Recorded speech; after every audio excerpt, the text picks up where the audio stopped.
Good evening. Wow. The ocean view. There you go.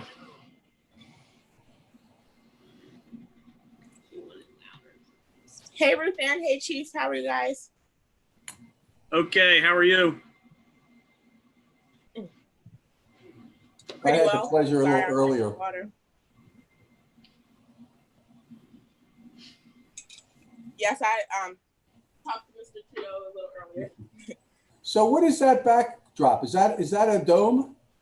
Yes. So I Googled public domain art pieces. So I bet you. Let me guess. Is it the Blue Mosque? No. This is just like a public domain art. Oh, gotcha. I didn't know if it was the dome.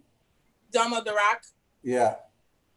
Usually like Turkish and like Middle Eastern has like repeat patterns of like stars or like spirals a little bit. But I did think that this was a really nice dome, and also, you know, I can't get copyright strike for using it. It's very cold. Mrs. Lara Norris, I didn't have a chance to say how happy I am to hear your news earlier when you were professing. Mm-hmm. If he brings you to it, he'll bring you through it. Your gift, yes. Through. I'm a little bit of a quiet ride, you know that. Listen, I'm ready to go shout it off the rooftops, but it ain't done yet, and I don't want to get ahead of him. Right. But I tell you, once he says this one's complete, everybody's gonna know. Everybody, everywhere, all at once. Mom's the word. Mom's the word. Yes, I tell you, I just love the Lord. I love the Lord. Awesome. How are you? Councilman folks, you have a very strategic location for your plant right behind you. Look like you're in a crown. I got finding again. Find y'all here. Hello, everybody.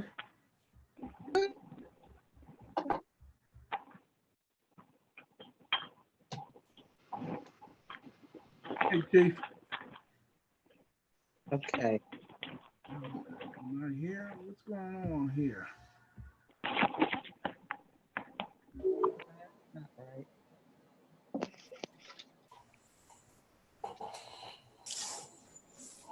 Good evening, everyone. Evening. When I got on the call, the not say. Who's the other two? Carmen, you there? Yes, I'm here. You said when you got on call the first and it went out. Oh, I did not say good evening to everyone because I was late. Yeah. Well, good evening.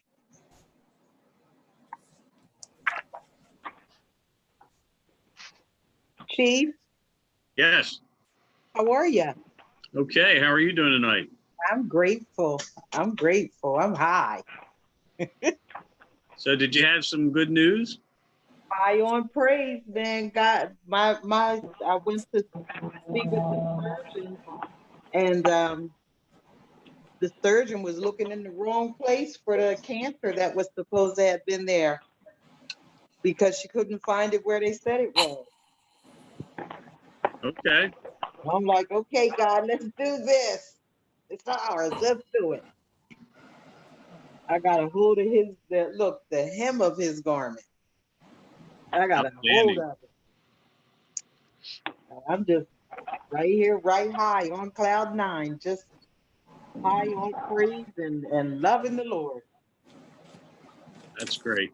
I believe I could run around the city today. I could run.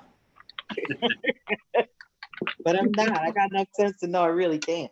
I was gonna say I'll go on the run with you. Don't come down off that hill. Trust me, I'll go out on the porch. That's it. I tell you, I miss being out amongst civilization. Madam President, we are now live on YouTube. Good evening, everyone. Do we have everyone? Mrs. Hunt, you here, love? Mr. Simpson? Mr. Folk? Yes. Mrs. Graves? Yeah, Present. Oh, sorry. Mrs. Alameen? I'm present. And Mrs. Green? yes, I'm here. So we still need You said, Bella. you said Graves. I thought you said Green. Yeah, I'm so grapes sorry. and green sound a lot alike. The first two letters are the same. I have to keep Yeah. I have to keep y'all separated. Okay, so we do have a quorum, and because we are live, we can go ahead and get started with prayer. And then, Chief, you have your flag available? Mr. Trio has the flag tonight. Okay, I have my little one. If you know. okay. Could someone start with prayer for us? I'll pray. Okay. Heavenly Father, we thank you on tonight, Lord. We just ask, God, that you just be here in the midst of our meeting, Lord. We just ask, God, that as you grant us wisdom and knowledge and understanding to be good stewards over our city, Lord God. Thank you for everyone that is watching, Lord God. We thank you for every council person, every staff member that is here represented. Amen. Amen.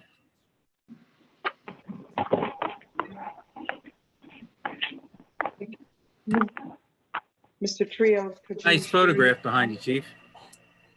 Thank you. Must be home. Chance to be with my daughter and her new husband. So Congratulations. Nice. thank you. Nice. Mr. Trio, can you share your flag with us? It is behind me in my frame, Yeah. the actual flag. Okay, thank you, sir. Mhm. I pledge allegiance To the flag to The flag. The flag. The United States of United America, States of America. and and To the republic which for which is it which stands, stands one one nation, nation under under God, God, indivisible, indivisible, with with liberty liberty and and justice justice for all. for all. So mote it be. Okay, thank you. Okay, so we're coming out of our executive session, which was held like that. earlier, where we discussed personnel, real estate, and legal matters. And at this time, could I get a motion for approval of our June 25th minutes? I'll make that motion. Second. I'll second it. Is that Mr. Folks or Mr. Simpson? Don't matter. Green and Simpson. Questions or comments? Yes, I have a quick question. So when I was reading through the minutes, and it has different things, it'll say who made the motion and who seconded it and what the vote is, but not all of the conversation that took place in between the vote. Is there a reason, Mr. Trio, that the minutes don't reflect the conversations? They generally reflect the general conversations. They should have all the relevant information, but it's not like a transcript. So, they'll be generally reviewing the comments made by members, but not verbatim. No, this particular thing actually has no comments. It just says who made the motion, who seconded it, and the motion passed by the count. It has absolutely no conversation. Nothing that took place. Can you point me to which section you're referring to? Sure. Additions, deletions, and modifications to the agenda. It said that I made the motion, and councilperson, that's what you do want to be called, Ms. Graves, right? Yes. Councilperson Graves seconded the motion, and it showed that the motion passed, but there was quite a bit of conversation prior to the vote, and none of that is reflected in the meeting minutes. And I was just curious as to why there was no reflection to the conversation prior to the vote. I can't answer you right now, but we'll look into that. Thank you. Yeah, there were quite a few comments there. Mike.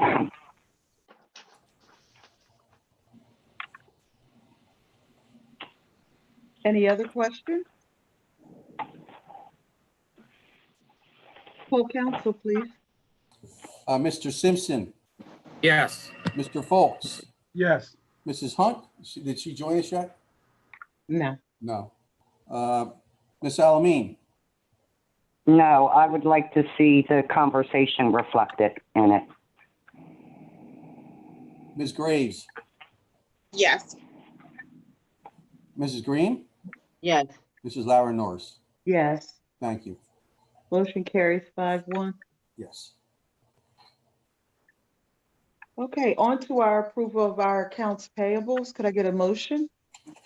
I'll make that motion. Okay. I'll second. Mr. Folks, Mrs. Green, was it? Mm-hmm. Questions or comments?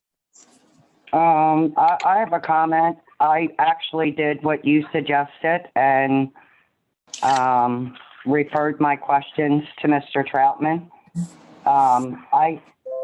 One he answered, and the answer was more than sufficient for me.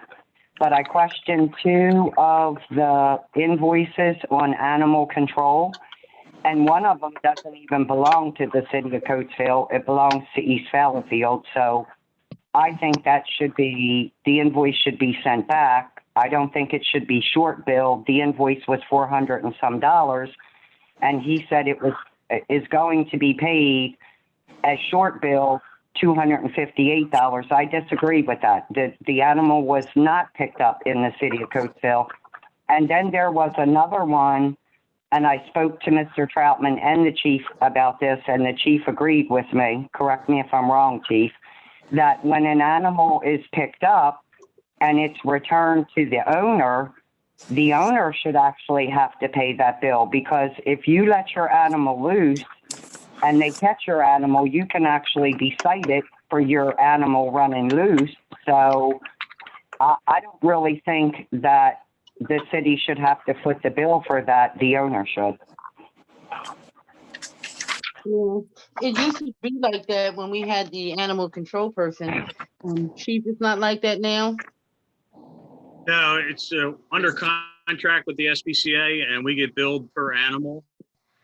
We are reviewing that. We're looking at the contract. I know Kelly had caught the first issue about the one address that was not within the city.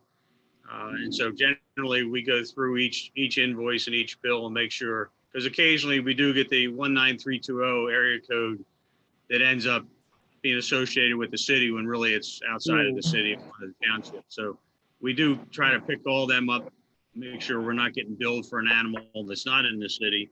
But we're looking at this. We did speak to the SPCA today, and I don't know, maybe Rich could chime in a little bit. And it's a little complicated. They have a 48-hour window. If the animal's claimed within 48 hours, they don't bill the municipality for the pickup of the animal. But then they also said that, believe it or not, the majority of their people that come to claim the animals don't have the money to pay for the bill that they have with the SPCA. So the SPCA basically writes the bill off and returns the animal without receiving any money. So it's a little complicated. And Rick, I don't know if you want to chime in. excuse me, Chief Lawford, I just had a question. So Sure. if the SPCA extends the grace to return someone's animal without payment, do we get billed for that, or do they take on that? I'm not We take it on. 100% sure. I think we still get the bill for having to pick up the animal, but then they just don't get the money from the person that comes to claim it, before the storage part of the bill, I guess you would call it, for boarding the animal. for boarding the animal. I mean, if they're the ones who are extending the grace, is it possible to negotiate with them so that they can have the bill for that? We currently have an ordinance for that on the books, but I think we need to modify the ordinance since we don't have an animal control person ourselves now, and we're contracting with the SPCA. We need to modify our ordinance so that we can recoup those fees. Is it possible for us to? Yeah, modify the ordinance so that we can recoup those fees from the pet owner. Because we do currently have an ordinance for it, but it's for our own animal control person, which we don't have anymore. And Chief, as far as the one that Kelly caught, it's being short bill. The email that Richard sent to me said the invoice was $450 some, and we're going to pay $258. I disagree with that. I send the bill back and say send it to East Fallowfield. We don't pay half of it. I mean, if that happens frequently, them $258, after a while, that adds up. If it is not our animal within the city limits, we should not be paying anything at all. Yeah, I don't have the direct information on that tonight. I'll send you the email that Richard sent to me. Okay. When you say short bill, what does that mean, short bill? That's what they say. Is there other things on that invoice too? What he said was it's exactly how he wrote it to me. The invoice was $450 some. It's going to be paid short bill, at $250 some. And I said to him, why don't we just return the invoice and say the animal is not from within the city limits? And his answer was, it's just easier to do it this way. And I disagree with that. I think if an animal is picked up. Is there more than one? Is there more than right, one? there has to be more than one on that invoice. That's what He did not elaborate. I can send everybody the email that he sent to me. He did not say. I'm sorry. Go ahead. He did not say it was just one invoice, and he put the number on there of the invoice that I gave him. And on that particular invoice, it shows one animal. But that animal was retrieved from Doe Run Road. That is not within the city limits. So we should not be billed for that. So $450 is just for one animal. Excuse me. It says on here, this ticket was deleted from the invoice. And that, with that ticket being deleted, that's what caused the invoice to be short paid. Yeah, that's what I'm saying. So I don't know if he deleted the full invoice for the animal from Valley. Is Mr. Troutman on the line? Yeah, he's on here. Yes, this is Rich. I can speak to this. I apologize for the confusion, Councilwoman. What I've been trying to say is that there are multiple animals on that bill. So we chose to pay for the animals that were our responsibility, and we deducted and short paid because we weren't going to pay for the one that wasn't our responsibility, but we're paying for those that were our responsibility. Yeah, okay, so why does the invoice from the SPCA only show that one animal was picked up off of Doe Run Road? Because that's the detail that supports the invoice. The invoice has multiple animals on it with multiple tickets. But that's not what's in the packet. Well, I would suggest that we can look at the invoice itself, which has multiple items on it, and then we would see that. It says that on the ticket that this one animal was East Fallowfield, and the ticket was. It says a calf. in a trap, 162 Doe Run Road. It Yeah, shows but- no other animals on there. Well, if you look No, at the, not on that. if you look at the invoice 3720, it says East Battlefield, and then it says the total invoice is 427.64, which is crossed out, and it's written 258.82, and it has an explanation on the invoice that says East Battlefield, not the city of Coatesville. It's on the invoice 3720. It's written on it. That's on page 62 of 205, Ms. Alameen. Hi. Yeah, it's written here on the invoice. And there's like 1, 2, 62 of 3, 203. 4, 5. There's 6 animals on there.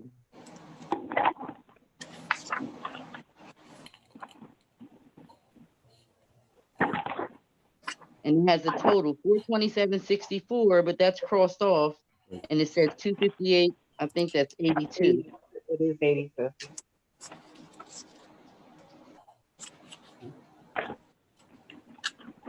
And if you look on the reverse of the page, it shows East Fallowfield, that one cat or whatever, 162 Doe Run Road.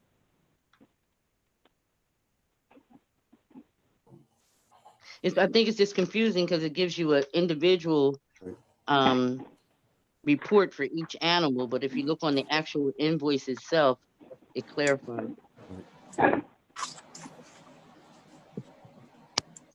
Thank you. And if I could just add, we will have a better report for the next meeting with regard to whether we have an option to recover the cost of the animal when we have a owner that comes forward and claims it later from the SPCA. We'll have a better explanation as to how the contract reads and exactly what our options would be. Well, do you think, Tony, regardless of what our contract is with the SPCA, we're paying out the money. If we have an ordinance on the book saying that we contract out to the SPCA, that the owners recovering their animals are responsible to reimburse for the fee, we should be able to do that. Is that correct? We should be able to try to recover the Current funds, ordinance, yes. correct? Yes. Because we have one on the books now, but it's in reference to us having our own person. So if we modify that ordinance to now, SPCA as the contractor. I mean, because if we have somebody's car towed in the city, we have to pay the towing place, but we recoup that money from the owner. Correct. We could modify the ordinance to do that for a contractor. Yeah. So there's a pass through. Yeah. I would like to do that. If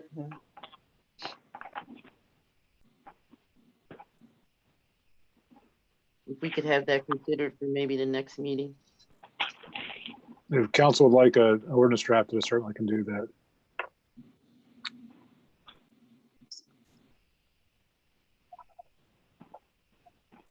Anybody?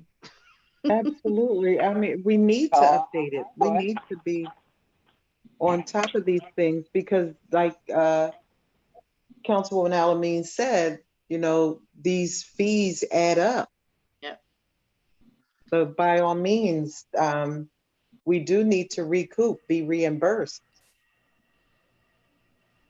Not just from outside residents, but from our residents also.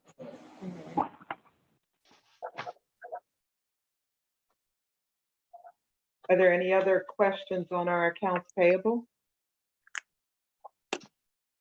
Co-counsel, please. Ms. Graves, No. Ms. Alameen, No. Mr. Folks. Mr. Folks. Is he muted? Got us muted. I'm sorry, Mr. Folks. Yes. Thank you. Mr. Simpson, Yes. Mrs. Green, Yes. Mrs. Lara Norris. Yes. 5-2. Mrs. Hunt, she's back on, Mr. Trio. Oh, okay. Good evening, Mrs. Hunt. Yes. Did you hear that motion in second? I did, yes. Would you like to vote? Yes. Yes, thank you. Easy, easy. And my answer is yes. Thank you. You only say that once. Anyway. Okay, do we have any additions, deletions, or modifications? Yes, I do have a deletion. I would like to, and I'll explain why. I would like to delete 6.2, which is be considered promotion of part-time officer Kevin Marvin to full-time. I would like to have that deleted and postponed. Right now, I think that, I've asked that we have a review of our department and how many officers we can afford to have. We're getting ready to go into budget season. I would like to postpone this hire right now, or to promote this, whatever it is, promotion. I would like to postpone it to have further discussion on it. Is there a second? I second that.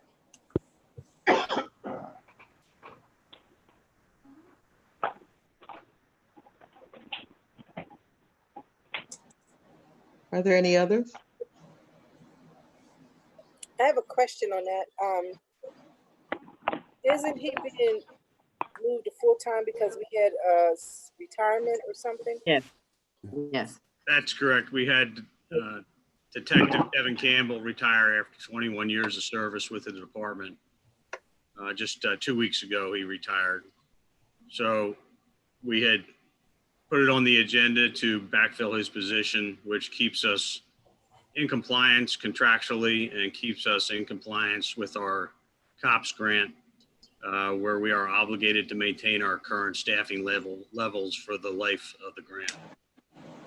What I would like to see, Chief, is all this information that you just said. I would like to see that information, and I would like to have it. I would like for us to have a discussion about this, because I think that, like I said, we're coming into budget negotiate talks in a month or so, and we have to have some serious talks about our budget, our police budget, every budget at City Hall. And so I would like us to have a discussion on how many officers we're going to have, or we need to have, what the budget's going to be.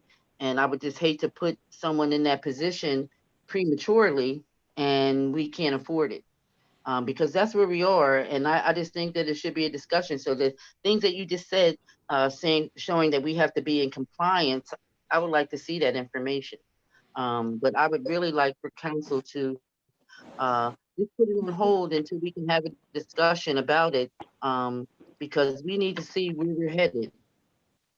And financially, if we, we're looking to have to make some cuts in every budget this year. We're not going to be able to move forward with the budget the way it is.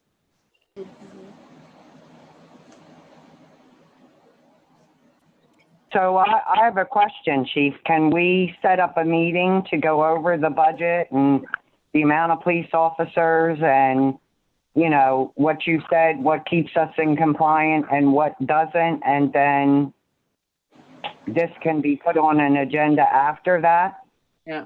So that all of council understands what you said for us to be in compliance with the grant. And because Mrs. Green is right. I mean, we run in a deficit. We're gonna have two choices. Either we make some cuts or we're gonna have to raise taxes. And I am not for raising taxes.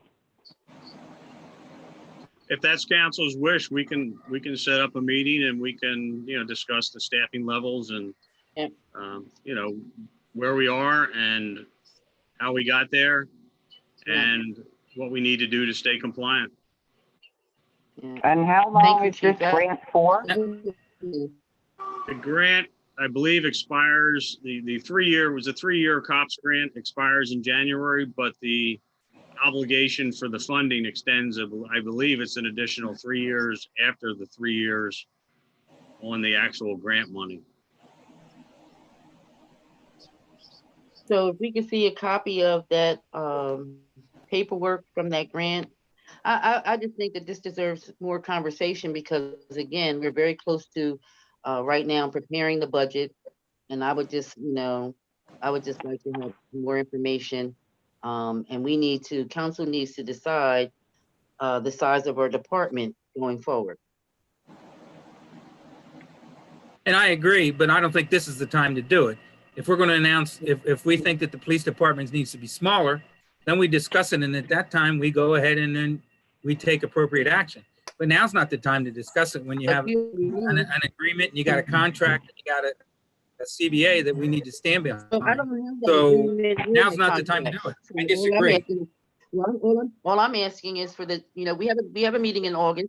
We don't have any of that stuff. I would like to see it to make sure because and I totally get and understand what you're trying to do, but I disagree. Firmly disagree. Now's not the time to do it. Okay, we can only talk one at a time. But when is the time? Because once we do it, it's hard. What do we do? How will we be able to cut back without it costing us money? We bought another officer on board. That's all I'm saying. And I'm not saying not to do it. I'm just asking it for it to be delayed so that we can get the appropriate information. I would like to meet with the chief so that we can discuss our department and where we go. I think that when we have our budget talks, that's the time to do it. Not now. It is, but the bottom line is that once we're hiring an officer, then we're obligated financially. All I'm saying is if we have the meeting with the chief and we delay this to August, I just think that it should be delayed, that we have further information. If he shows up and we have to do it, then fine. Okay, so then what do we do when what do we do when the police union files a grievance? Because we have a contract with them that says we had to be at a Councilman, I have the floor. Wait a minute. I have the floor. Wait a minute. Please. Well, I think I had it and you interrupted me, but go ahead. No, you were done speaking and I kindly waited until you were done. Okay, Council Mr. President, who has the floor? Make your point. We have an agreement with the collective bargaining agreement with the police union that we are at a certain staffing level. That is the only reason they allowed us to hire part-time police officers to save us money. Now there has been somebody stepping down. So if we decide that we do not need or cannot afford them, then we do that at the budget process when we realize that next year we can't afford this, and then we make the appropriate cuts. But now we have to follow the agreement. And for us to just, because every time it's not something that you agree with, you do this every time, Mrs. Green. I don't agree. I would like to see the agreement that Excuse me, hello. Let me say this. The discussion that we're having would feed right into the information that's being requested.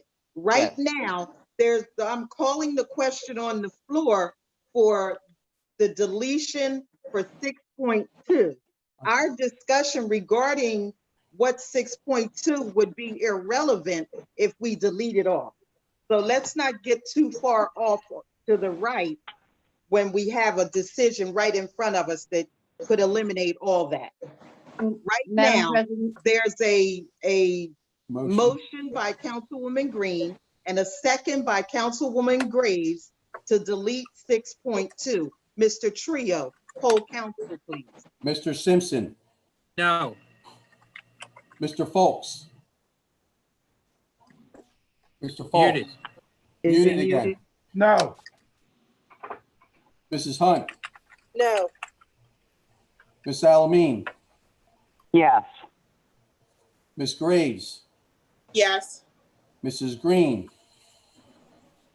Yes. Mrs. Louderlock Norris. Yes. Yes to delete or yes to? Yes to delete. Okay, thank you. The motion carries 4-3. Deleted. Are there, I would like to know, are there any other additions, deletions, or modifications? Yes, I have a modification for equality protocol. So when I was going through the codes online on eCodes, I didn't see any Ms. LGBT. Please tell me what your modification Oh, is. sorry. My modification is 7.2 equality protocol. We're not there yet. I actually requested that this is LGBTQIA plus non-discrimination because I didn't specifically see that in our code. I just didn't see it, and so I was just voting for us to discuss. I mean, I asked if we could discuss it, and I just wanted to modify it to discussing that. Clarify it. I think it is on there as a discussion item. With the understanding that the LGBTQ is encompassed in that proclamation already. So they are encompassed in the proclamation already. Yes, ma'am. Okay, then that's fine. Okay. So do you still want to modify, or are you okay with it and we can discuss it when we get there? Yes, I'm fine with that. Okay. Thank you. Okay, so presentation, seeing we have none. Citizens hearings, do we have anything from our last meeting? No. We didn't get an email about anything. No. May I ask a question on this, because I was asked by 2 different residents and I don't want to give them misinformation. So if somebody has a question for regular action item or citizens hearing non-agenda items, like for tonight, they would have to send an email and then it would be answered the next meeting. I think some folks are not understanding how to do it, and I really don't want to give out misinformation. So if somebody could clarify that for me so I could give them the right information, I would greatly appreciate it. Okay, Mr. Trio. Mr. Trio. Mr. Trio, are you there? He's got his mute on. Apologize, I had my mute on. Sorry about that. Okay. Can I make Madam President? Madam President? Yes, sir. Can I make a suggestion? I made it at the last meeting. The mute. Why do we continue to mute ourselves? If we're not saying anything, leave the microphone on. I don't get it. I really don't get it. I'm looking around right now. I see 3 or 4 people that are involved in this meeting and are muted. They shouldn't be muted. Well, Ed, I'm currently at work, so if the phone rings, I put it on mute so that you don't hear the conversation. I'm sorry, but I'm at work right now, so that's why. Well, so then it's not a public meeting. If you have the ability to limit what you say, it's not a public meeting. You are editing this video by muting yourself and carrying on private conversations that we're not aware of, and that shouldn't be happening. This is a public meeting. Everybody should be on all the time. That's just my 2 cents, and I'll end it there. Thank you, very duly noted. And thank you for everybody complying, other than a couple. Back to you, Mr. Trio. Could you explain to Councilwoman Alameen how we accept and or reply? She's muted. I don't think she can hear him. I'm not muted. Oh, okay. I'm not muted. I've not been muted at all, so okay, it's not me. All right. As far as the policy, there's not a written policy or a actual adopted policy, but the practice has been, if we receive a request for information from a citizen or a constituent or a stakeholder, we would put it together and present it to council at this time. If we have are they to make their questions known prior to, so they can get an answer in real time, or are they making their questions known during and then we get back to them? That's what she's trying to find out so she can give them the proper information. Since it's a hearing, there's no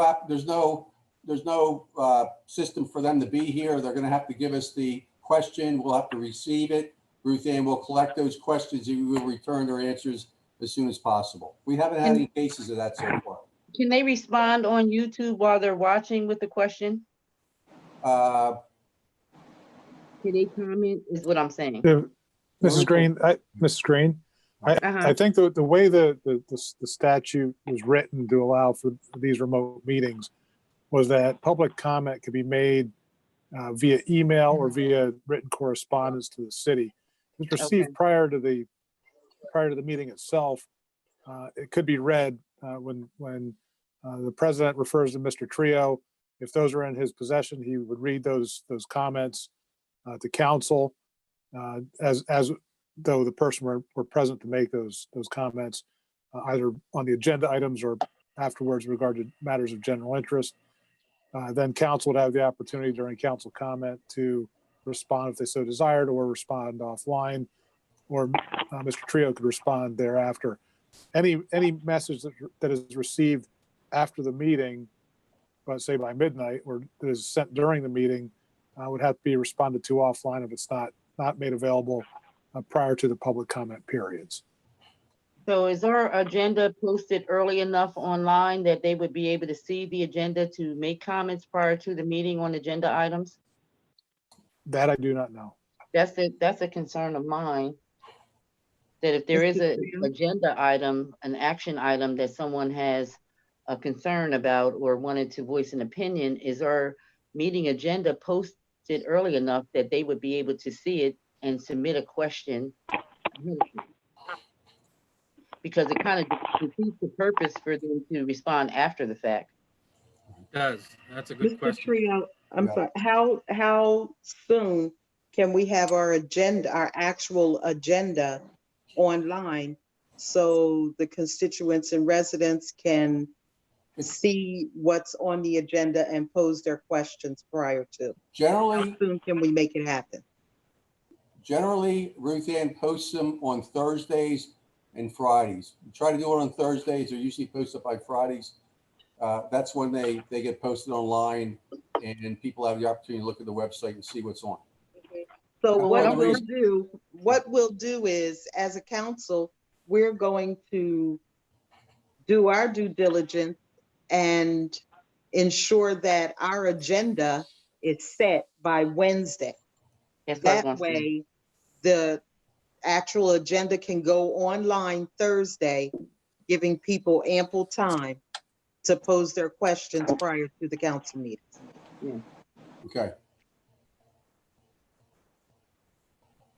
The only, I think all of that is great, but then the only issue is if we add something, then their question would, I guess, still have to be after the fact, correct? Right. Yeah. There's no way of doing it in real time, I don't think. Yeah.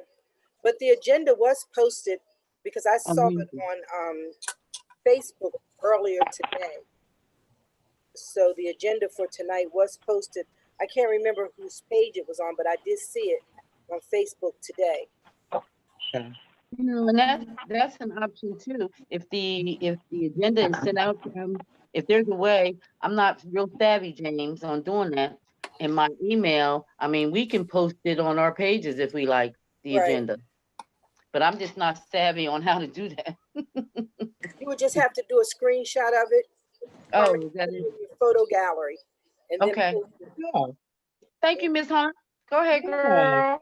Yeah. Well, that's an option too. Yep. So on Wednesdays, we can do that too. Mm-hmm. Thank you.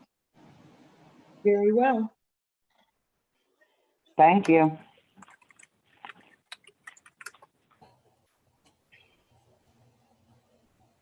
Okay, and seeing as we have no citizens hearings, we're at regular action item 6.1.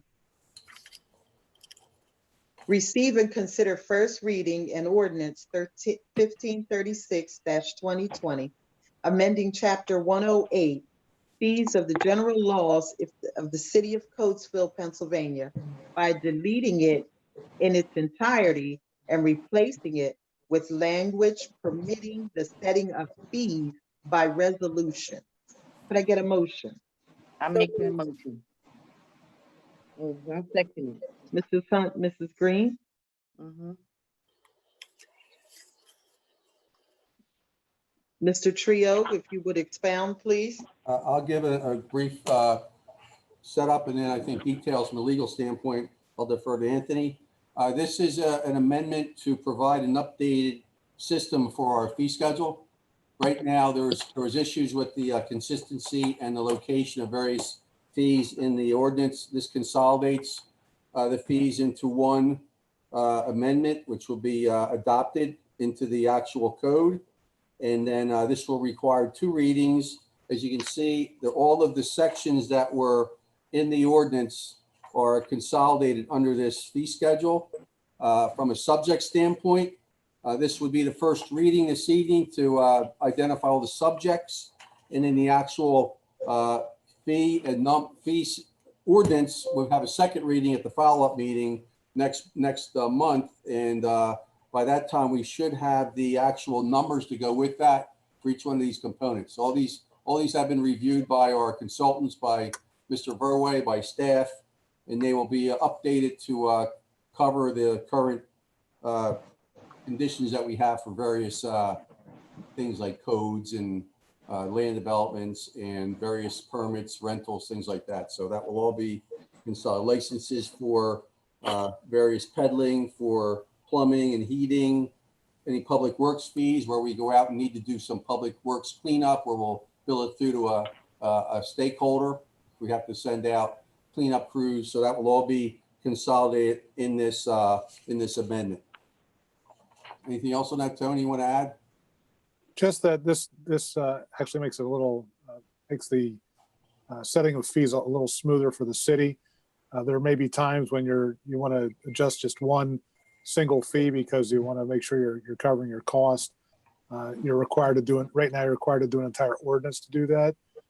This authorizes the city to now set those fees by resolution, so you have a little more flexibility and don't have the expense of multiple advertising and having an attorney draft a brand new ordinance, et cetera. So it's just a streamlined process. Most municipalities, including charter municipalities, have these type of provisions just to make it easier to set your fees and have a schedule that's both published, so it's published, it's available online. So citizens or whoever's coming in to do work can simply go on the website, hit a link button, and they'll have all the fees right in front of them rather than trying to dig through the ordinance to find that information. Thank you, Tony. That's great. Any questions or comments regarding this? Poll council, please, Mr. Trio. Mr. Simpson, Yes. Mr. Folks, Yes. Mrs. Hunt, Yes. Ms. Alameen, Yeah. Ms. Graves, Yes. Mrs. Green, Yes. Mrs. Lavender Norris. Yes. Thank you all, unanimous.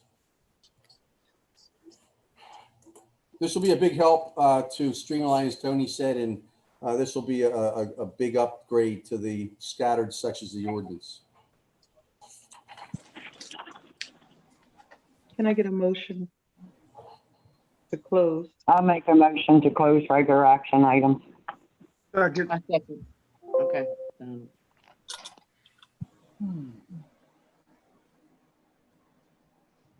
Ms. Graves, Yes. Ms. Alameen, Yes. Mrs. Hunt, Yes. Mr. Folks, Yes. Mr. Simpson, Yes. Mrs. Green, Yes. Mrs. Lavender Norris. Yes. Thank you. Motion carries. On to our discussion items. Do we have any discussion regarding our meeting minute? Yes, I do. So I would like to see if it's an item that there is a lot of discussion about, that there be some type, even if it's condensed. But when there's a lot of discussion, I don't think the meeting minutes should reflect no comments or no discussion at all. I'm not quite. Yeah, but who decides what's relevant and what's not relevant? Well, I think if there's a full-fledged discussion, that the meeting minutes should reflect that there was a full-fledged discussion. It's not somebody deciding what's relevant and not relevant, but if there's a whole discussion on a particular subject I think that should be reflected in the meetings, that there was a conversation on the matter, not just who made the motion, who seconded, and then what the vote was, as far as passing or failing. If there's a full-fledged conversation, I believe that the meeting minutes should reflect that. Because if 6 months from now, I go back to pull out an old package and I want to look through the meeting minutes and it doesn't reflect the discussion that was had, well, you can't do that. Your phone went out, Mrs. Alameen. Oh, I'm sorry. What I said was, sometimes if you want to go back and look at a packet from months ago, if there was a full-fledged discussion on a particular item and that is not reflected in the meeting minutes, it doesn't even do any good to go back and pull that packet out to go through the meeting minutes, because there's absolutely no reflection that there was even a discussion on a particular subject. Madam President. I just think that Yeah. Go ahead, Ms. Alameen, continue. I thought you were done. I just think that the meeting minutes should reflect when we have a full-fledged discussion on something.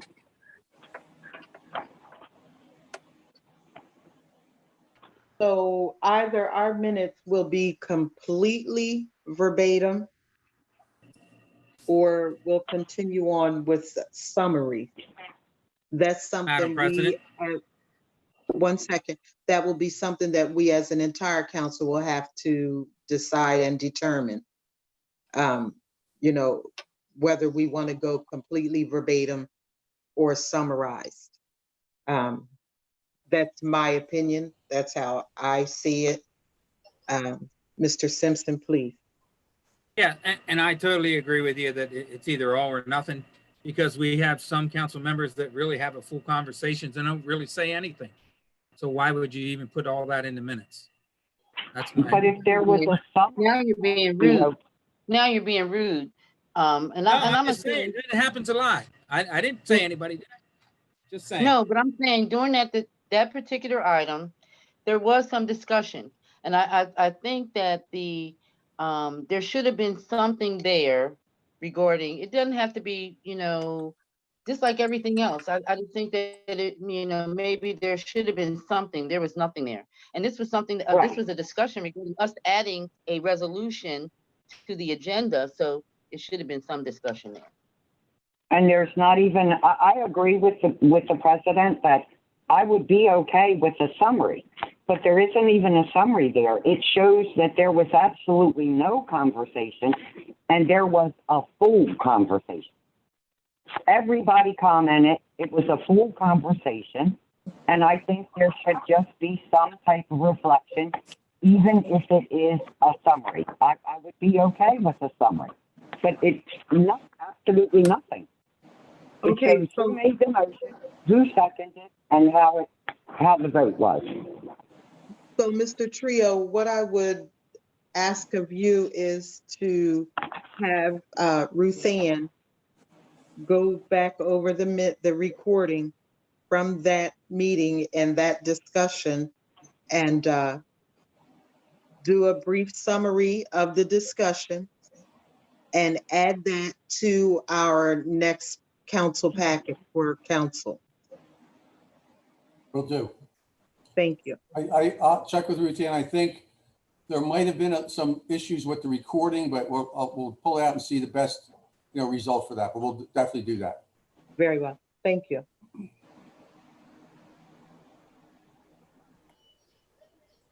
Okay.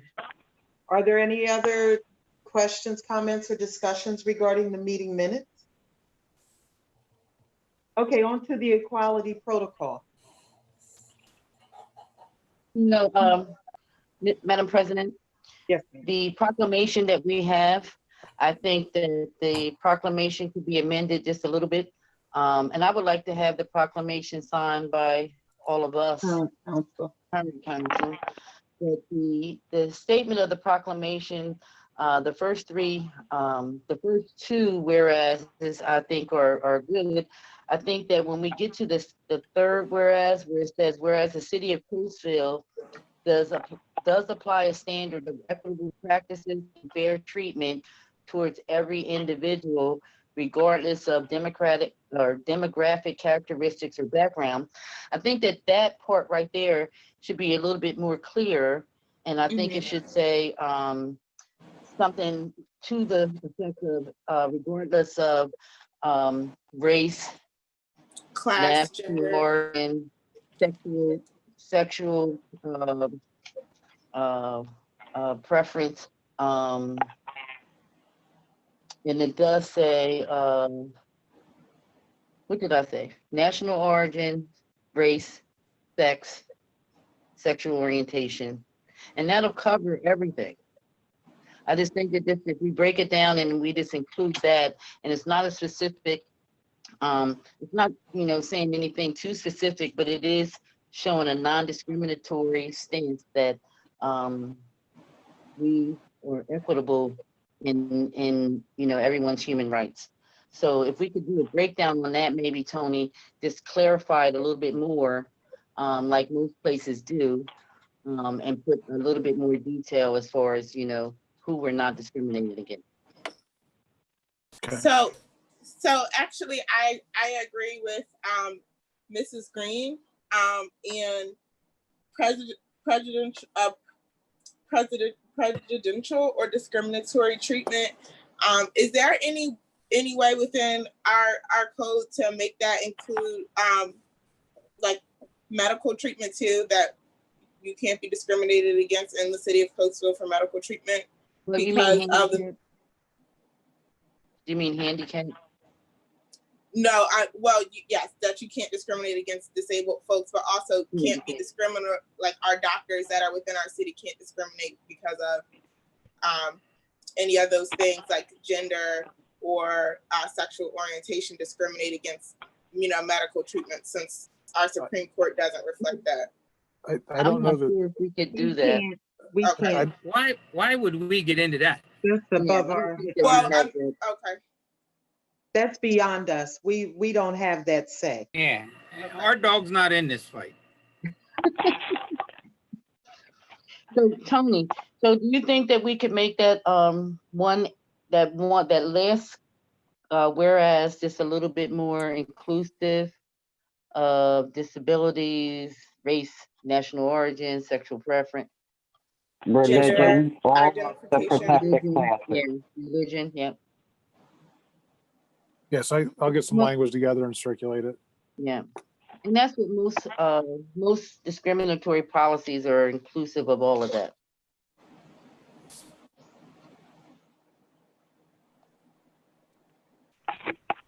Any other discussion regarding it? Seeing as there's none. Mr. Verway, you're up, sir. Yes, ma'am. Since our last meeting, I've worked on some tax issues with Director of Finance, worked on some ordinance provisions, worked on addressed some personnel issues, and worked on real estate matters on behalf of the city, which is that's a general overview of what my office has been doing for the city over the last couple of weeks. If anyone has any specific questions, please let me know. Once we get back to our regular in-person meetings, we'll have, I think it'll allow us to have some more in-depth discussions during our executive session regarding matters that are attorney-client privileged. So unless there are any questions, that's my report, Madam President. Any questions for Mr. Verway? No, thank you. Thank you, sir. You're welcome. Mr. Tria? Yes, ma'am. The report was included in my weekly report on Friday. It's generally, there's not much movement happening currently this week on any of the development projects or the construction work, continuing issues with Verizon and Pico. There will be a meeting on the 23rd of this month, which is supposed to bring that to a construction head. So we have scheduled that for Thursday, the 23rd. That will be probably a site meeting. We are continuing to work in City Hall under the restrictions required by the state for public access. We are operating between the hours of 10 and 3.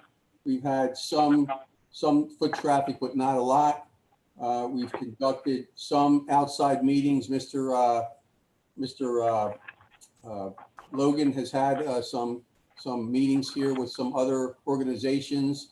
We did hold a meeting last week on Thursday night of the Zoning Hearing Board to address the 3 applications that were pending, which are included in the report. So we are practicing all of the safeguards to have people start to utilize the building in a meeting session. So once we continue to move forward, we're hoping that we'll come to a position where we'll be open to the public. But based on last week's date, it looks like we're still going to be in a holding pattern. We have included Governor Wolf's up-to-date requirements for wearing masks in public, included in the report. And as far as emergency services go, in fairly light week after the week of July 4th, when we had fireworks in the city, there was a lot of complaints for that. Chief Alderman reported that there was 15 fire calls during that week based on some of the dumpster fires and some of the other places where folks had thrown old firework boxes in. So there was quite a bit of problems, of recurring problems with that. Been talking with the chief. The state is currently working on some new guidelines, I believe, and he could probably mention that, what they might be, but that's underway. The 190 West Lincoln Highway project, the Susan Springsteen and Proudfoot Capital project is fully approved. They did submit their documentation for escrows. Cedarville has reviewed the escrows, and we are going to go through them with Mr. Wilson. That will be a requirement for that escrow to be filed for performance as they work through their process. So they're tracking well, and we think that they will be under construction soon. I believe, and I have to get confirmation, that they have filed their building permits for the actual new building and the renovation work that has to be done in the existing Geo Carlson building. The main change to the report this week was the addition of the 3 applications to the Zoning Hearing Board. The Masar Rahman Mosque was approved for the continuation. They did act on that in a favorable decision. They will be supplying a written document this week. The 220 Chestnut Street application for the variance for Chestnut Street LLC for the automotive use was heard. No decision has been made. They are considering that for decision on August 13th. The final application, Mill City Properties at 658 Chestnut Street, was continued. So that next meeting will be is scheduled on the docket for August 13th.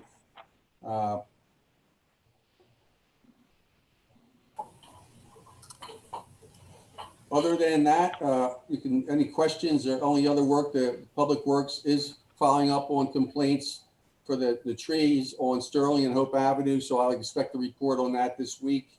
The RDA will have their next meeting on Monday. We'll be considering the next stage of the Flats redevelopment. So if you have any other questions, I'd be glad to answer them. Yeah, Mike, did I have a question. Hang on, Councilwoman Green. Mr. Folks, please. Yes, sir. Did we get any grant money for streets yet, for repaving and fixing them? I mean, what's going on? I know you had gave me some status on my street, but what's the are we getting any grant money? I mean, maybe James Logan can answer that too.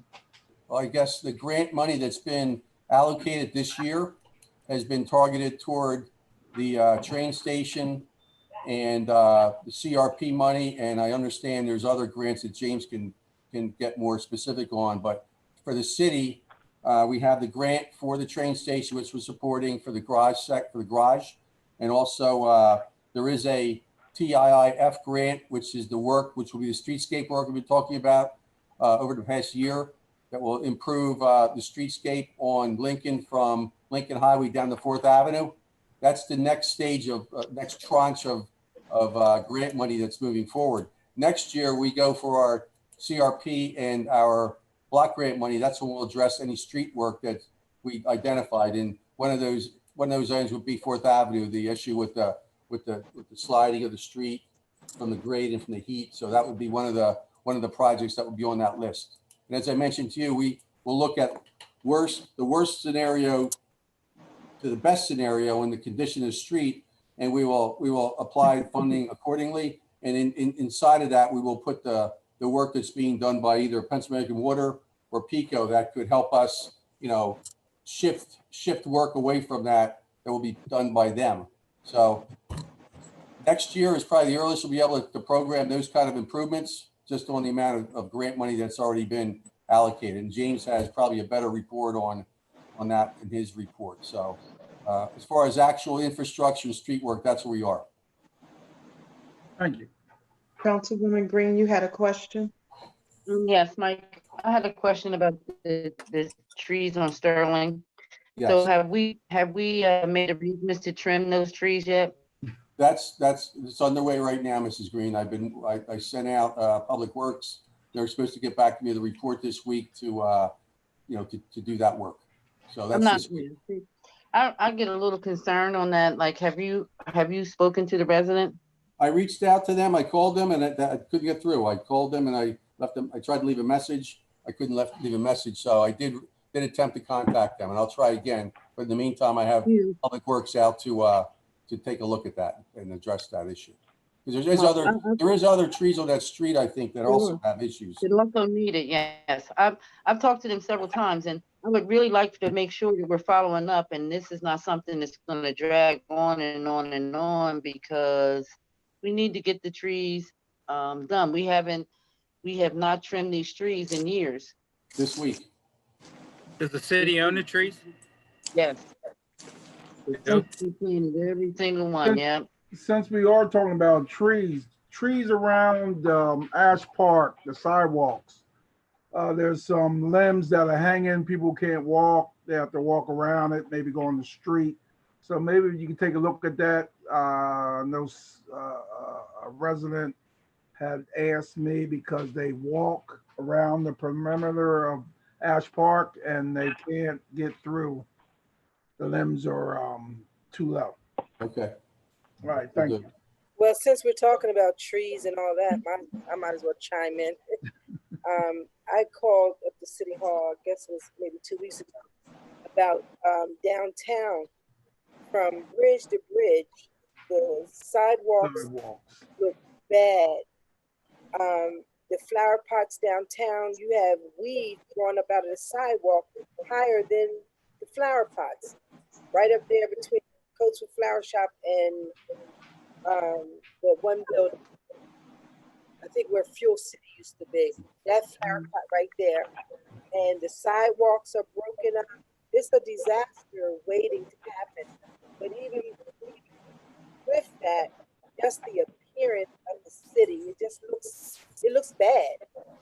So I know we've been in this situation, the COVID situation, and I know that, we're shorthanded, but we have to do something because the streets, the city itself looks bad. It really looks bad. We need some more public works. I'm sorry? We need a couple more public works employees. Yes. There's one flower pot I would dare to say somebody crashed into, and it's broken up.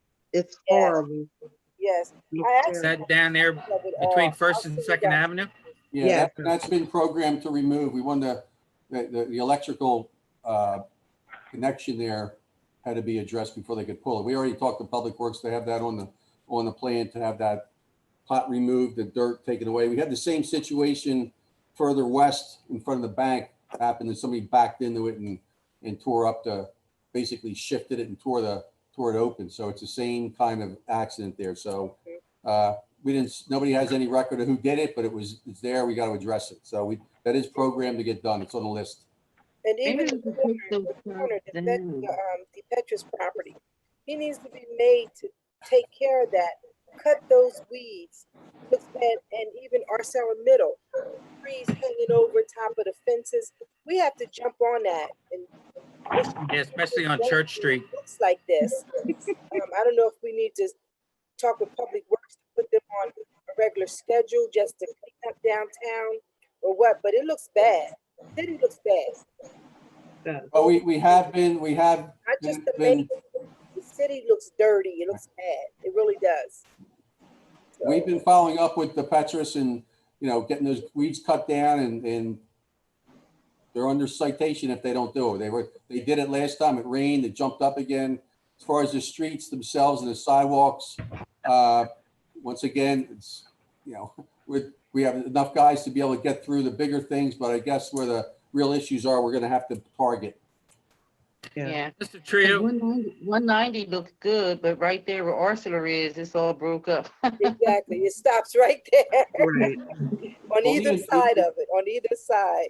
So. There's even areas in front of 190 just because it rained so much last week that have already grown up. So it's an ongoing issue. Mr. Trio. Yes, sir. Does the Public Works have a list of things that they do every week? Like every Monday they do this, every Tuesday they do that, every Wednesday they do this, every Thursday they do this. Do we have a listing of the daily activities that they do on a weekly basis? Yes, and I generally include it. I didn't get it from Jules this week. He just gave it to me today. So I do include that as an attachment to my report. There is a standard list that he does every day, what time the sweeper goes, what they work on, what grass, what lots, excuse me, what parks they cut. We'd like him to be a little more specific on the next week's plan, which is what we're working, James. Yeah, I'm not worried about what we've already done. I want to know what we're going to do, because when we see things out there that upset us, it would eliminate a lot of, irate phone calls to you and Mr. Logan saying, what the heck's going on here? Why have you seen this place? It looks like crap, yada, yada, yada. If we know that they're going to get it, then it eliminate that. I go out when I drive, I check this, I go right back into Public Works and I'll tell them directly that, for instance, to be honest with you, this city has been run for I don't know how many years. And they used to have a list that they did on a daily basis. We did this on Monday, this on Tuesday, this on Wednesday, this on Thursday, this on Friday. I don't think we have that list anymore. And it's not rocket scientists. It's not rocket scientists doing all this. We need to have a list on the things that we do on a weekly basis, every day. I agree with you. And it's mid-July, so it's plain to see that on their list has not been maintaining the streets and the look of the city. It's clear to see that Can I chime in here? Agenda, so get it done. If I can chime in here with everyone, just so you all know that it's only 3 of them. Public Works does provide us with a list, and they do have what they do on a weekly basis. Jules and the 2 other gentlemen that he works with, they are overwhelmed. And I talk to Jules every single day. And I certainly understand everyone's concerned about how the city looks, but these guys are definitely putting in the work. And we got to get them some help. And I just talked to Jules this morning. Jules gets 5 different things from me every day. He gets another 5 from Mike, and then on top of what he's doing. And I just want you guys to know that, these guys are really working hard, and they're doing their best here in the community. So to answer the question, there is a log. If you would like to see the log, I'd be more than happy to share it with you. But I think that our Public Works guys, they're doing the best they can with the staff that they have. And again, it's 3 guys. Yeah. I thought we had talked one time about having some part-time seasonal guys come in. We are looking to hire another seasonal person right now. But again, because of COVID, there's a lot of shy people out there. So we're doing the best. I guarantee if you put up there seasonal work, you're going to get a lot of applications. Mr. Simpson, I wish you were correct, but it hasn't happened that easy. No. Can you show me where you put that posting up? James, I think in a week we may start seeing better responses because the unemployment, the pandemic, additional money were terminated as of that date. It's been very hard trying to hire people, period, everywhere because of COVID. So I think that you'll see more responses in a week. Mr. Trio. Yes, ma'am. Back to your report and the zoning hearing board. Yes. I don't know the address of where the automotive wants to locate next to the post office. It's 220 East Lincoln. Okay. I'm sorry. No, Chestnut. East Chestnut, sorry. Yeah. Okay. So have you submitted all the information to the zoning hearing board regarding that property? And when I say all the information, because I question the parking situation. Yes. Because I'm very well aware that when those apartments were developed, rehabbed, whatever, the parking was one of the selling points. The fact that they had parking on site designated, and it was to be in the bottom of the building. It was a requirement for those apartments. And now I'm seeing and hearing that the gentleman that purchased the building wants to rent the parking level out for a business as opposed to parking. And I don't know how that can occur. It's an application. He filed the zoning board that a request was made. They are going to consider it, deliberate it, but the evidence that was presented, without, taking their job away from them, did not seem to rise to the level that they could grant relief. It was purely a wish. They did not present any evidence as to how they were parking their vehicles for the service those 14 existing units. We did have testimony from the postmaster who was in opposition to that, who's the next door, the property directly east. So the evidence that in the application was presented, although, pleasant and, interesting, that it would be a use that might be, a nice use, but it didn't address the location, the zoning, or an issue that could prove a hardship. And I don't want to speak out of that's Right. really, I think we made that clear as a city. I was put into the testimony. I asked for them to provide that information. They did not. They could not. So I would assume that will be considered by the board, and they will act, with that in mind. Accordingly. Madam President, if I may. Yes, please. Let's cut through the BS. Nobody's parking in that building. They're not using it as parking as it was designed to be used. They put that on the application to get through the zoning hearing board, to get through the process, and they're not using it as parking. We need to send somebody in there and ask them to show us where the residents are parking in there as on the application for the apartments. And we need to do that ASAP. We don't wait until after it comes back and the zoning hearing board goes, well, we're going to grant you the relief and we're going to let you put a garage in there. Yeah. And then all the parking pours back out. And then all the parking goes away. We need them to show us where people are parking in there as on the application that we approved. Right. And we need to do it ASAP. Can we all say it at once? ASAP. Did anybody hear that? Everybody heard it. All right, thank you.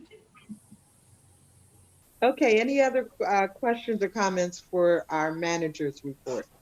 Seeing there's none, let's go on to our assistant manager's report. All right, good evening, everyone. quick update on a few items. As you all know, we are still under the green status. It means that more people are out and about.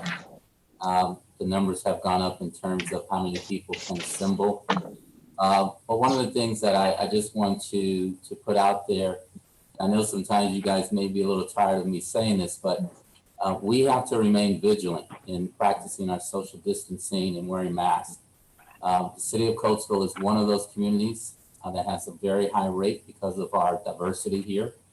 And one of the things that we have to do is we got to take care of one another. So for those of you who are still walking around without wearing masks, I know it may be somewhat of an inconvenience for you, but think about the loved ones that you're going home to, think about them, and maybe not make it so much about you and how you're uncomfortable. I suffer from a few breathing disorders. I wear the mask. It scares me sometimes, but I have to do it because it keeps me safe and hopefully keeps others safe as well. So if I can do it, and if I can suffer through it, I'm sure some of you, especially you young people, I'm sure you can do it as well. So just keep that in mind, just food for thought. Our numbers in the county haven't been bad, but we still need to practice our social distancing and wear masks. And that will keep our numbers relatively low. There aren't, when we look at the data on the board, whether we have, 50 deaths or 100 deaths, no deaths are good. We wish we didn't have any. But in order to do that, we have to continue to flatten the lines. And the only way we're going to do that is the social distancing and wearing our masks and just taking care of one another. So that's all I'm going to say on that. And I'll move on to the next bullet. But again, stay healthy out there and continue to be vigilant in your protection. Other item, we had some recent protests here in the city. And over the weeks, we've had several protests. We have a small group that comes out almost every day now at Gateway Park. And we had a recent march in recognition of Black Lives Matter, police reform, and community change. The city of Coatesville, we're pleased that demonstrations are taking place. And the resident protesters, our residents who are part of the protest, have conducted themselves in a peaceful manner. And, again, we encourage these rallies. We think it's important for people to speak out. And what that does is it just tells us how the spirit of community exists. So for those of you who are out there, 5 days, 6 days, 7 days a week, we encourage you. We encourage you to be peaceful. And we want you all to know that we keep our eyes on you by way of our police department and some of our residents who are just out there watching, making sure that you are safe as well. So thank you. On to COVID. Many of you know that one of our testing locations is Gordon Elementary. Those hours were extended, but the number of days have been decreased. Right now they're looking at Tuesdays and Thursdays from 12:30 to 5:30.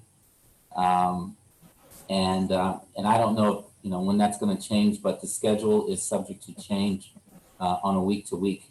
But right now they have changed the actual frequency to 2 days a week now, and that's Tuesdays and Thursdays. In addition to what's still happening over at Gordon Elementary, the Coatesville Area School District is also using Gordon to provide the lunch program. So for those of you parents that may be listening, the Coatesville Area School District is continuing with their lunch program up to, I would imagine, until school starts. And speaking of school, I had a conversation with Dr. Rick Dunlap with the Coatesville Area School District. He shared with me that the district is still developing a plan around the COVID pandemic. He notes that, there goes my lights. He notes that, excuse me one second. Pretty shirt you got there, James. Hey, thanks very much. Sorry about that. Trying to save money here. He notes that Every day, you know, the You're school a company district. man, James. Thank you very much. Every day the school district is, you know, trying to work out and work through the guidelines and requirements, whether it's from the PDE or the CDC or the Chester County Health Department.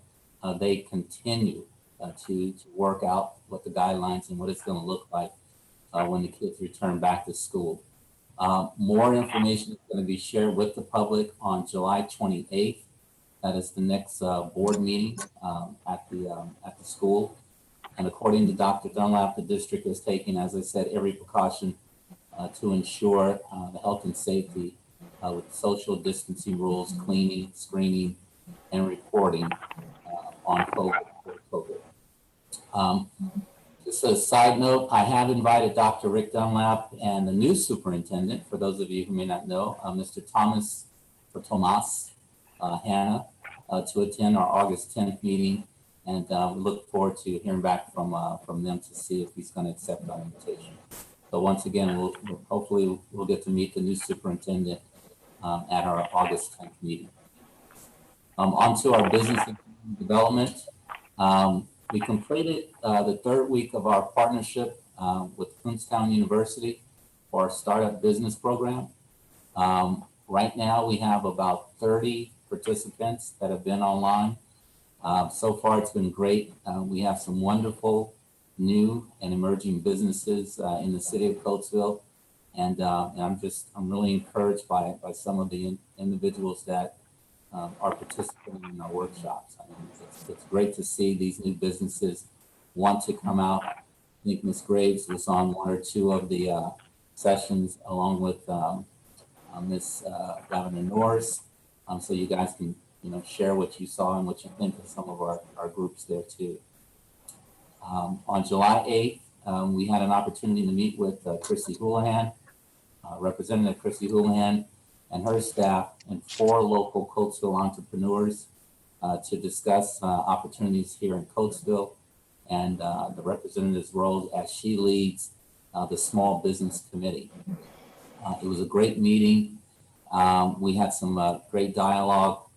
Representative Houlihan certainly has a pulse on what's going on with small businesses in communities like Coatesville, and we encourage her to continue the dialogue with some of our up-and-coming business owners here in the city.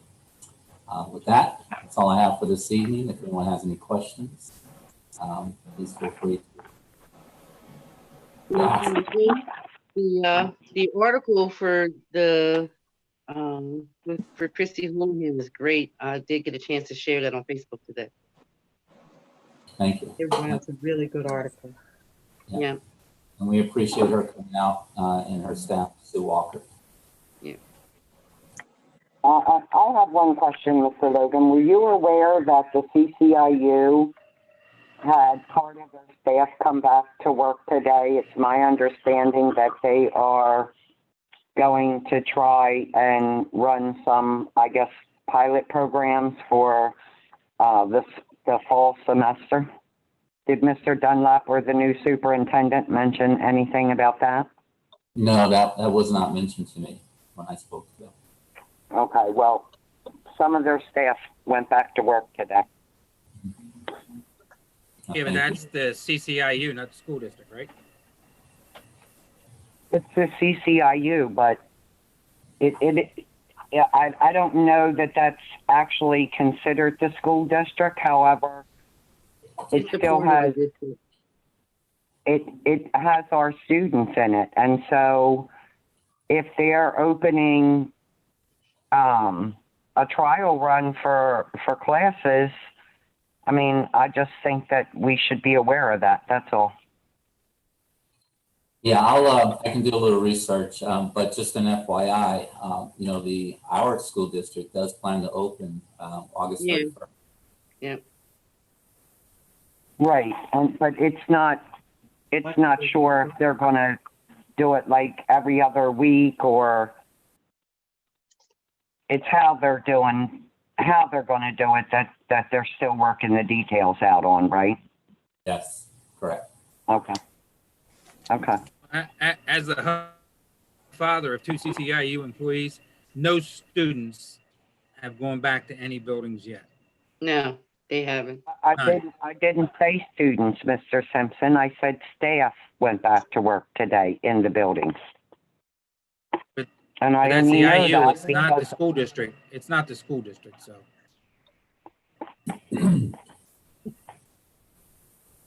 Okay. And I Mr. get it. Trump, There's Coatesville students that go to that school, but no students have gone back into any buildings with the IU. No, they have not yet. I didn't say students. I said staff. There was a post on Facebook But you did say that yesterday. students could be going back into those buildings. Students from Correct. the Coatesville School District. Right. And I So, also yeah, you did said say it. in You did. the fall. It's not that you didn't say I it. said in the fall, Mr. Simpson. I said staff went back today, students in the fall. Okay, very well. Thank you. Mr. Troutman, are you still with us, sir? Madam President and Council, I have one comment to make, a reminder for the public that the face period is still being honored through July 31st for all taxes and licenses. Said another way is that the penalty period is still being waived and will not be effective until August or later. That would be the most important point for the night from my The report. governor extended it. I'm sorry, Ms. Councilwoman Green. I was saying the governor extended the penalty for the taxes. We are implementing what council had acted on and had asked and recommended for the residents. So this is a local initiative that council has wanted us to pursue. And that's we didn't have the authority. We had to go by what the governor said for the taxes till July 30th. No, it's the late fees. Yeah, being the delayed. penalty would not be on until after July 30th. correct. Yeah. So the penalty for property tax would not be assessed until after July 30th. Not older. Yes. Yes, and sorry, but just be technical, July 31st, which is Yeah. Friday the 31st. Yes, So, but not August though, but- July 31st. yes, correct Right. and agreed.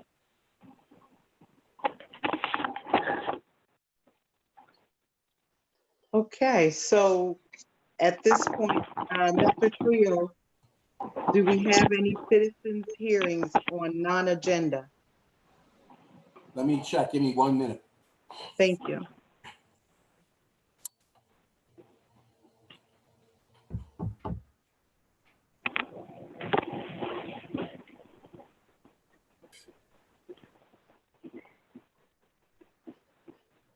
Oh, Lord.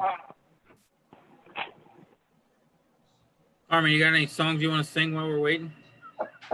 There are no citizen comments, Madam Yeah, President. kumbaya. Kumbaya, that's what we need to say. No citizen comments. Thank you, sir. We have no special events. So I guess we're just on to our council comment. Good night.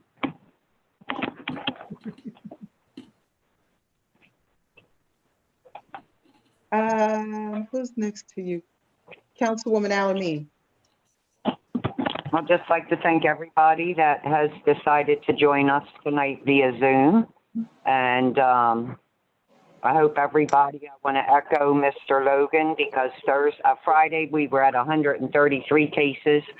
They no longer update over the weekend. Today we're at 144. So I hope everybody still practices, the safe practice of social distancing, wearing the mask, no large gatherings. And I just hope that the city can continue to move forward. And I'd like to just say everybody have a great night. Thank you. Councilwoman Graves. Did you say Green or Graves? Graves. Oh. Yes. Hi, everybody. Thank you for joining, and thank you, everybody who's going to rewatch this meeting on YouTube. Like Mr. Logan said, there are a lot of rallies and marches happening in Coatesville. There was one that happened this weekend that I attended. That was very nice. And I try to attend the one that is on First Avenue whenever I can, but I commend both of those marches and both forms of protest. I'm very excited to see, people rising up and making their voices heard across the city. Also, I just want to speak a little bit about the business meetings that I attended. They were very nice, and I'm super excited to have these local businesses here in Coatesville. Some of them I already shopped, like Muff Stuff for her hair oil, and it ends up being really great. So I am so excited to be centered around local businesses, and I can't wait to see all the local businesses pop up in Coatesville. Yep, that's all. Thank you. Continue to be in community with each other and continue to prioritize each other's safety by adhering to the COVID rules and wearing your mask. Thank you. Councilwoman Hahn? Good evening. I too want to thank everyone for spending the evening with us. I want to as well echo Mr. Logan by encouraging us to stay safe and make sure that we do practice our safe distancing and try our best to just keep ourselves and our families and those that we're in contact with. I want to thank our staff. I know sometimes the questions and the things that we say, are hard, but I do appreciate you and the things that you do. Thanks so much. And I would love to see us get some help in public works. And I do acknowledge the fact that they work hard and that they're so short-staffed. But y'all know how I am when I see the city looking a mess. I just want it up. Nice. So I want to, again, on behalf of my women's ministry, Women's Destined, invite the community, those that are looking on YouTube, to come by on Thursday. We'll be right out here on the sidewalk, and we'll be giving a hot meal again. The last month we served 150 people. This month we're going to serve 200. And then on this Saturday, we'll be having our clothing giveaway as well. And I'm telling you, some of the things that people have dropped off, share new clothes, beautiful, slightly used clothes. We'll have household items.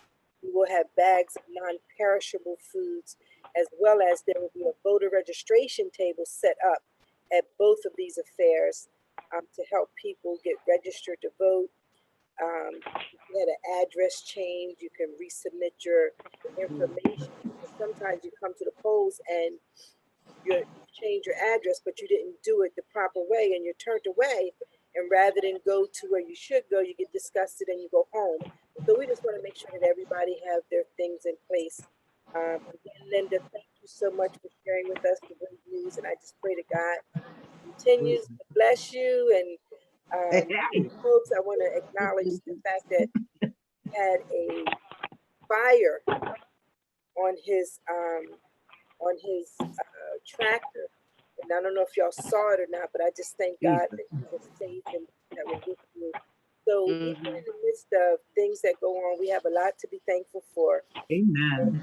I just want to again say good night to everyone, and please just continue to love and care for one another in our community. Thank you. Thank you. Mr. Foe? Yeah. Good meeting you. Love being the family. Remember to keep safe. Wear the mask, 6 feet apart. Quarantine if you have to. Just be safe. As you heard my colleague Ms. Hunt said about I did lose half of my business last Wednesday. So that means there's no more of my business, but God is good. Yeah, he is. Absolutely. So remember to pray.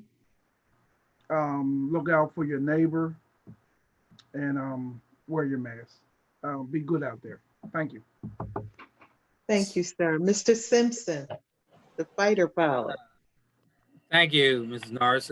And the reason I put this photograph up here is because you'll see that these jets are flying upside down, just like this country and this Commonwealth are right now. This is unprecedented times, and I'm not happy with what's going on.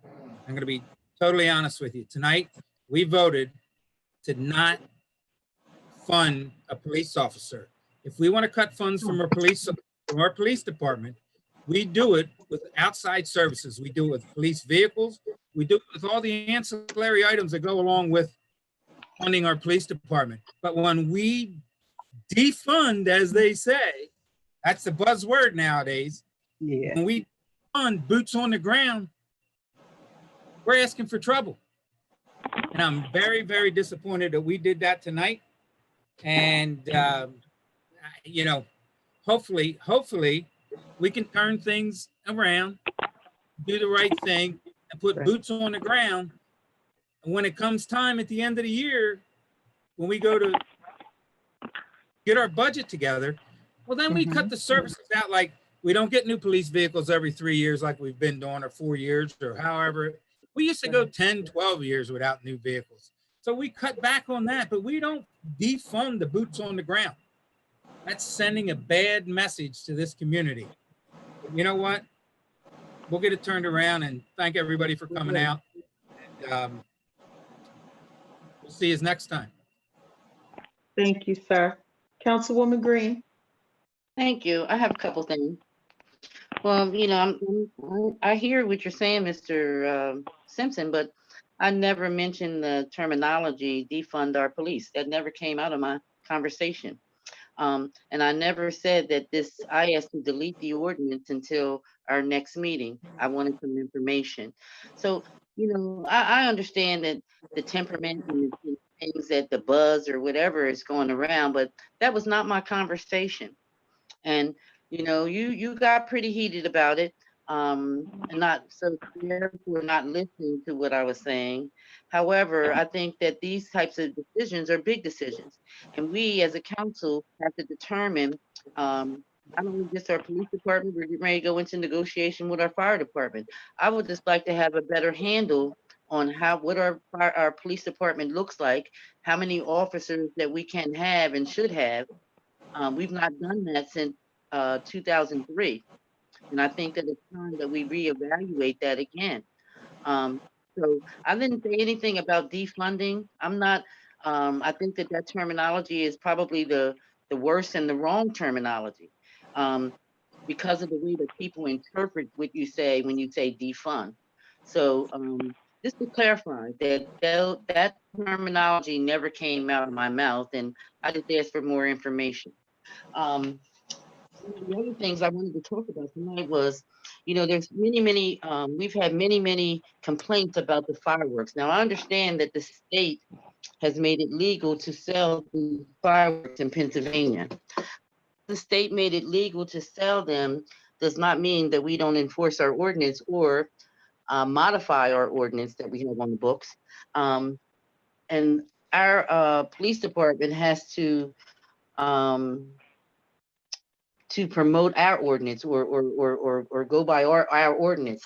The state said that it's legal to buy them, but we have to determine where, what type, what time frame, you know, what type of fireworks can you use in neighborhoods. We had incidences on July 4th that caused fires, you know, scaring people. You know, there's certain fireworks that because they're legal doesn't mean that we can use them in neighborhoods. We're too congested in some neighborhoods. So I would like for council to revisit our firework ordinance and put some things in place as far as even the time frame. You know, we have fireworks still going off 1 o'clock in the morning. Put some time frames on that to determine what types of fireworks and in what neighborhoods or what setting they can be set off in. You know, because it's legal doesn't make it expedient. And if we're going to be having people's properties catch on fire and things of that nature, we just can't have that. And you know, Mr. Folk, I prayed for you and I pray for your business. When I heard about, I was not on Facebook, but I did hear I think my husband told me. So I did pray for you and pray for your business. God's going to restore Yes. your business. But grateful that you're safe, That's right. and all of that. Um, one of the other things I don't want council to forget, I wish, if we could revisit our zoning ordinance regarding the fences in the city and things of that nature.